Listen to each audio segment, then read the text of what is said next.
Hey y'all, it's Crystal. Thanks for coming by today. I'm just going to do a quick tag video today, and I'm really excited to do it. I've been really enjoying watching this one make the rounds and hearing people talk about their favorite songs and music and all that good stuff. So this is the song tag, which was created by Gareth over at Books, Songs, and Others Magic. It's a wonderful channel, and I'll link him below, and I'll link his original video below, all that good stuff. And yeah, so let's get going. And let me pull up the questions here. Here we go. Number one, name a song that always makes you happy. I would have to say, hands down, Girls Just Want to Have Fun by Cyndi Lauper, because it is a fun song. It's a happy song. It's a powerful song. It makes you want to get up and have some fun and dance, and I love Cyndi Lauper, and I love this song, and it always makes me happy. When you hear it, you have to just stop. You have to stop and listen to it. You're not going to skip this song. This is a song you always listen to. And yeah, girls just want to have fun, baby. All right, number two, name a song that, that's a great fit for when you're in a pensive mood. Songs in general. Okay, maybe something like Grizzly Bear's Knife. I like Grizzly Bear in general. Still one of the best live shows I've ever been to was a Grizzly Bear concert. If you ever get to go to a Grizzly Bear concert, go, because it was amazing. Elliott Smith, I would say, is really good for this in general. I love Elliott Smith, rest in peace. Songs like, not particular songs, but the entire Either Or album, the entire XO album, Elliott Smith in general. Maybe even a band like Earth. They're this sort of grungy doom metal band that does mostly instrumentals. So sometimes I think a good instrumental is good for when you maybe are going through some deep thoughts. So you don't get distracted by lyrics, but you can really sink into the music and kind of help process your thoughts. So yeah, I'll go with that. No song in particular, but the band itself. Number three, name a song that changed your taste in music. Let's see. So, I think like a lot of us, we kind of go through maybe periods of time where we're like maybe switch or add different types of music to our sort of overall musical taste, right? But for me, I would probably say, I remember sort of finally like 10th grade, maybe, I discovered Jane's Addiction, and it really opened my musical mind up to, different types of music that was out there. When you grew up in a really small town like me, and I didn't have cable, so I barely watched MTV unless I was like a friend's house or my grandma's house or something. So I was limited to what was on the radio. Really what was on the radio. But I was listening, whatever was on the radio, pop music. I really did like hair metal. I was really big into hair metal for like my middle school years. And but yeah, I discovered Jane's Addiction, and I think I was at somebody's house watching MTV, and I saw Jane's Addiction video. Remember music videos? Yeah. And yeah, opened my mind to just really, different types of music, and I kind of never really looked back. So discovered, what we called back then alternative music, college radio, that kind of thing. So yeah, I credit it to Jane's Addiction. No, I don't know the song in particular, but I just remember Jane's Addiction. I don't know if it was Coming Down the Mountain, or if it was something from Ritual de la Habitual. What year would that have been?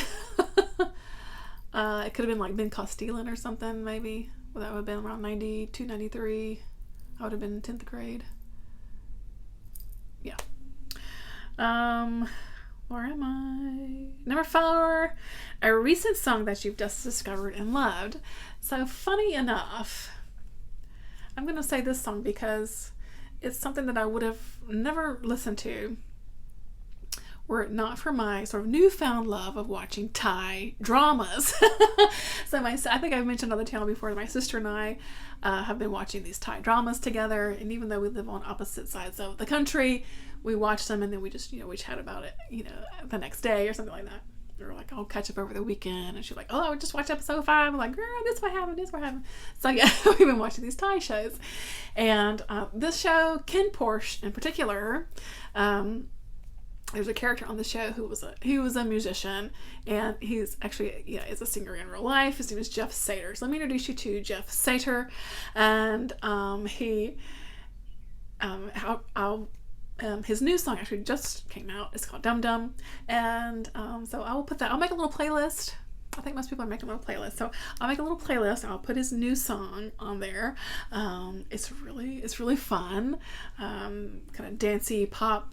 It's really great, and he's not too bad to look at. Okay, but it's so funny because I probably would have never have discovered, him and his songs in general, were it not for Thai shows.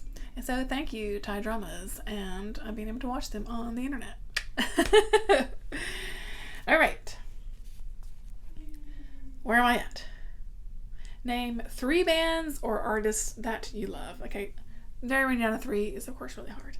I've mentioned some of them previously, of course, Elliott Smith, and let's see, Tori Amos would just be like my forever queen. I will never not like Tori Amos. I always listen to her new stuff as she releases it. I always try to catch her when she's comes to town. I've seen her 3 or 4 times over the years, maybe. Give or take. I don't know exactly.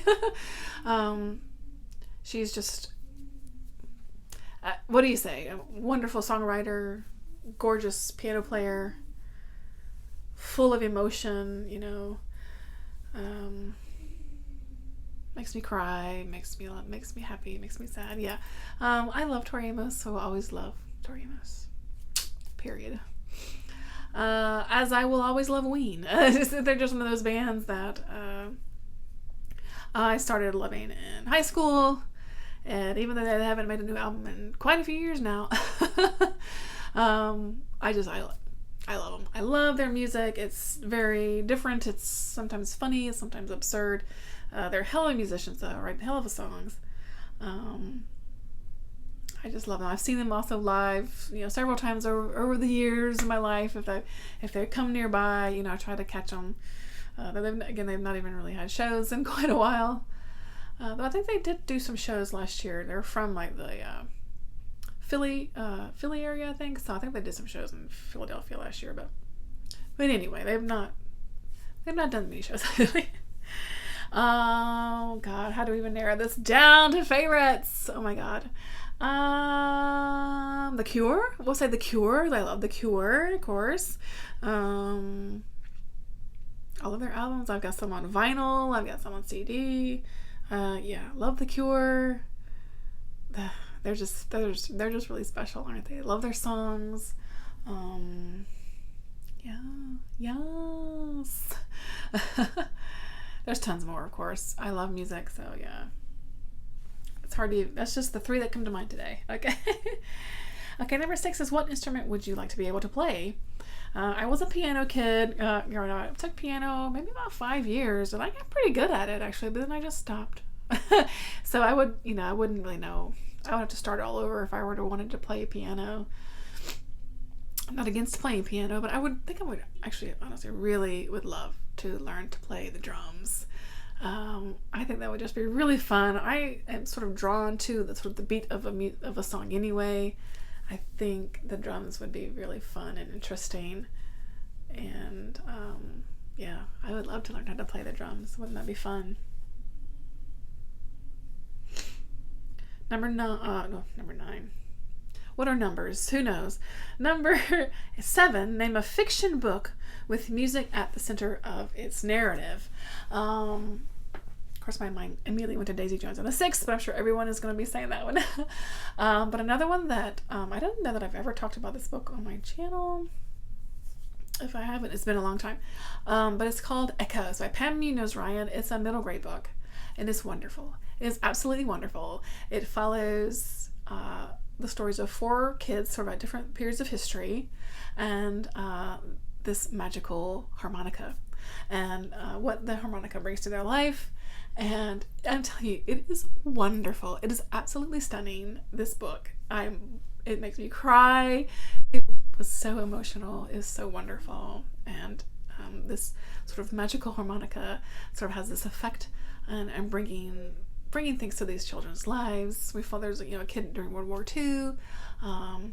There's in Germany, and there's an orphan kid in America who this harmonica makes his way over to, and then there's like an immigrant girl over on like the California area. It's wonderful, and I highly recommend the audiobook because it has these little harmonica music that throughout that really adds so much to the story. Echo by Pam Munoz-Ryan, so wonderful. You've got to read that book. It's a delight. Okay, number 8 is tag some people. I know a lot of people have been doing this one, so I don't know who really to tag, but I don't know who to tag. I'll just say tag your it, because again, I know that a lot of people have been doing this one. So if you want to talk about some songs, I would love it, because I've been enjoying seeing this one make the rounds. And yeah, thanks Gareth for putting this together. It's been a really fun tag. So thanks for watching, guys. That's it for me. I'll catch you in the next one.